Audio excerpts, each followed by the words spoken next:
आशा worker और समूह प्रवर्तकों ने संविधान चौक में सरकार के विरोध में जमकर नारे लगाए। संपूर्ण राज्य में आशा वर्कर और समूह प्रवर्तक हड़ताल पर जाने से स्वास्थ्य सेवा गड़बड़ा गई है। संविधान चौक में शुरू आंदोलन में भारी तादाद में आशा वर्कर और समूह प्रवर्तक सहभागी हुए हैं।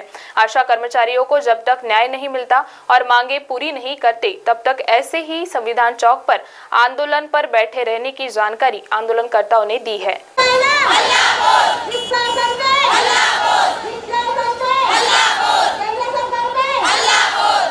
माझं नाव सौ मंदा नरेंद्रजी डोंगरे। मी महाराष्ट्र राज्य आयटक गट संघटनेची कार्याध्यक्ष म्हणून काम पाहते। तर आमचा जो काही 12 जानेवारीपासून आमचा जो काही संप चालू आहे तो आमचा GR काढण्यासाठी संप चालू आहे। मागे इतक्या दिवसापासून आम्ही 23 दिवसाचा संप केला। ऑक्टोबर महिना 18 ऑक्टोबर ते 9 नोव्हेंबरपर्यंत त्यांनी आम्हाला लिखित पण दिले की आम्ही एवढ्या तुमच्या मागण्या मान्य करत आहोत, पण आम्हाला त्यांनी लेखी दिलं पण आमचा GR काढलेला नाही। त्याच्यामध्ये आमचं 7,000 रुपये आशाचं मानधन आणि गटप्रवर्तकाचं 10,000 रुपये मानधन असं एकूण आम्हाला देण्याचं त्यांना आश्वासित केलं आणि लेखी इतिवृत्त पण दिलं, पण त्यांनी तेव्हा पण GR काढला नाही आणि आम्हाला मागं घ्यायला सांगितलं की तुम्ही एक पाऊल मागे घ्या। तर ठीक आहे, आम्ही एक पाऊल मागे घेतलं, पण त्यांनी आमचा GR अजूनपर्यंत काढले नाही। आता पुन्हा 12 जानेवारीपासून आम्ही त्यांना इंटिमेशन दिलं होतं की आम्ही तुम्हाला इंटिमेशन देत आहे की आम्ही 12 तारखेपासून पुन्हा संपावर जाणार आहे, कारण की आमचा जो GR आहे तो जर नाही काढला तुम्ही तर आम्ही पुन्हा संपावर जाणार। त्यांनी शासनानेच आम्हाला म्हटलं की आम्ही तुम्हाला अंगणवाडीसारखं 2,000 रुपये आम्ही तुम्हाला दिवाळी बोनस म्हणून किंवा भाऊबीज म्हणून त्यांनी जाहीर केली,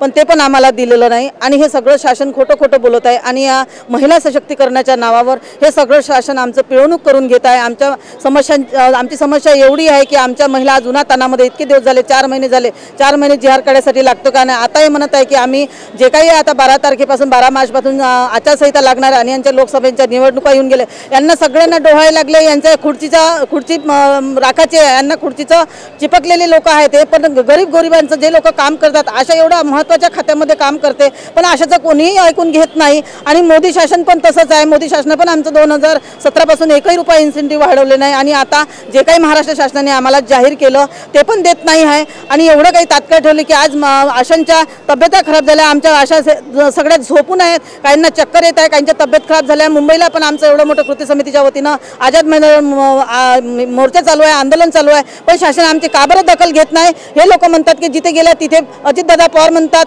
मान्य त्यांचे अर्थमंत्री आहे ते महाराष्ट्र, त्यांना हे शोभत नाही की जिथे गेल्या तिथे पिवळी गुलाबी साडी दिसते, घ्या दादा निवेदन। अरे आमचा हक आहे, ते आमचा अधिकार आहे। आम्ही जेव्हा काम करतो, आम्ही जेव्हा आरोग्य एवढे महत्त्वाची सेवा वाड्यापाड्यामध्ये गावामध्ये जर आम्ही करतो तर आम्ही आमचा हक्क मागत आहे ना, आमचा मोबदला द्या ना।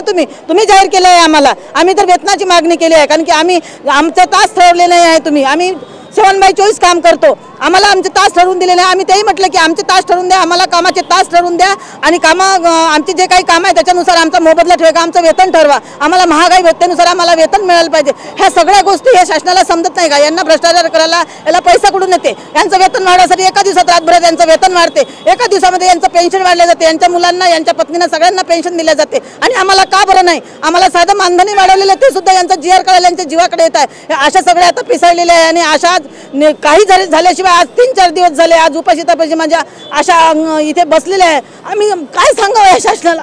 अक्षरशः लढू येते शासनाचा आम्हाला, या शासनाचा बिलकुल धिक्कार करतो आम्ही। जर आमच्या आशाला जर असं उलातालामध्ये जर बसत असेल हे शासन, आम्ही त्यांचा धिक्कार करतो, आम्ही निषेध करतो आणि 2024 मध्ये आम्ही ह्या शासनाची जागा दाखवून देऊ, कारण की आमचं डोक्याचा पार केला आहे, कारण की आमच्या आशा बिमार पडत आहे, आमच्या आशा चक्करून पडत आहे।